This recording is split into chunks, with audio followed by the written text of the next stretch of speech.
এই চারটা কাজ যার মধ্যে বিশেষভাবে পাওয়া যাবে, আল্লাহ তাআলা তাকে জান্নাতে প্রবেশ করাবেন। 1 নম্বর হলো নফল রোজা, 2 নম্বর হলো যে কোনো জায়গায় জানাজার এলান শুনছেন আপনি, ওইখানে শরীক হওয়ার চেষ্টা করা। 3 নম্বর হলো গরিব মিসকিন এতিম অসহায়দেরকে খাবার খাওয়ানো। 4 নম্বর হলো কেউ অসুস্থ হয়েছে, পাড়া প্রতিবেশী এদেরকে দেখতে যাওয়া।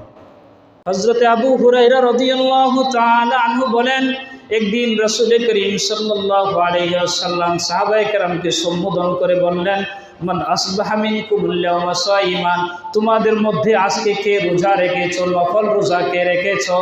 ক্বালা আবু বকরিন আনা, হযরতে আবু বকর সিদ্দিক রাদিয়াল্লাহু তাআলা আনহু বললেন, ওগো নবীজি, আমি আজকে নফল রোজা রেখেছি। ক্বালা রাসূলুল্লাহ সাল্লাল্লাহু আলাইহি ওয়াসাল্লাম, ফামান তাবিআ মিনকুমুল ইয়াওমা জানাজাতান, আজকে কোনো ব্যক্তি কি এমন আছো তোমাদের মধ্যে যারা কোনো জানাজায় শরীক হয়েছ? ক্বালা আবু বকরিন আনা, হযরত আবু বকর বললেন আমি।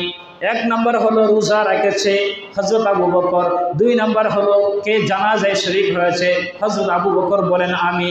3 নম্বর হলো মান আতামাল ইয়াওমা মিসকিনান, তোমাদের মধ্যে এমন কেউ আছো নাকি যে আজকে কোনো মিসকিনকে আহার করাইছো, খাবার খাওয়াইছো? ক্বালা আবু বকরিন আনা, আবু বকর বলেন, ওগো নবীজি, আমি আজকে একজন মিসকিনকে খাবার খাওয়াইছি, আহার করাইছি। ক্বালা রাসূলুল্লাহ সাল্লাল্লাহু আলাইহি ওয়াসাল্লাম, ফামান আদা মিনকুমুল ইয়াওমা মারিদান, তোমাদের মধ্যে এমন কেউ কি আছো যে ব্যক্তি আজকে কোনো রোগীকে দেখতে গিয়েছো, বাড়িতে গিয়েছো? এই 4টা কাজ কি কেউ করেছো? হযরত আবু বকর রাদিয়াল্লাহু তাআলা চারো কাজের বেলায় বললেন, আনা ইয়া রাসূলুল্লাহ, ওগো নবীজি, এই 4টা কাজই আমি আজকে করতে পেরেছি। ক্বালা রাসূলুল্লাহ সাল্লাল্লাহু আলাইহি ওয়াসাল্লাম, মাজতামানা ফিমরিইন ইল্লা দাখালাল জান্নাহ, রাসূল বলেন যে ব্যক্তির মধ্যে এই 4টা কাজ একত্রিত হয়ে যাবে, ওই ব্যক্তিকে আল্লাহ তাআলা অবশ্যই অবশ্যই জান্নাতে প্রবেশ করাইবে। এই 4টা কাজ যার মধ্যে বিশেষভাবে পাওয়া যাবে, আল্লাহ তাআলা তাকে জান্নাতে প্রবেশ করাবেন। 1 নম্বর হলো নফল রোজা, 2 নম্বর হলো যে কোনো জায়গায় জানাজার এলান শুনছেন আপনি, ওইখানে শরীক হওয়ার চেষ্টা করা।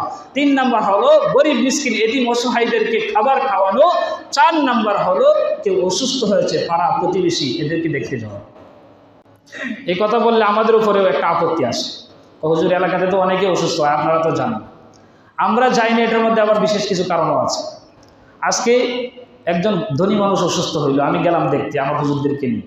কালকে একজন গরিব মানুষ অসুস্থ হয়েছে, হয়তো আমার কাছে খবর আসে না, তখন আমার উপরে অভিযোগ আসবে, এই যে ধনীদের বাড়িতে যায় আর গরিবদের বাড়িতে যায় না। ঠিক কিনা? এমন হবে কি না? এই জন্য আমরা আমাদের জন্য হয়তো আমরা মনে করি কিছু ছাড় আছে, আর আর যেখানে সুযোগ হয় সেখানে আমরা এই আমলগুলো করার চেষ্টা করি, আলহামদুলিল্লাহ।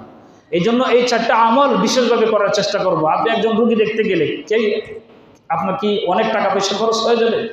অনেক কিছু খরচ হবে? তেমন কিছুই তো ব্যয় হবে না আপনার। একটু হাইটা গেলেন, হাইটা আসলেন। হাদিসের মধ্যে আসছে রোগী দেখতে যাওয়া আসার পথে সেই জন্য জান্নাতের মধ্যে অবস্থান করতেছে, জান্নাতের বাগানের মধ্যে অবস্থান করতেছে। এলাকার মধ্যে অনেক রোগীরা আছে, আপনি কোনো সাহায্য করতে না পারলেও তাকে একটা সান্ত্বনা দিয়ে আসেন, কমপক্ষে কথা বলে। এই আমলগুলো করার চেষ্টা করবো তো ইনশাল্লাহ।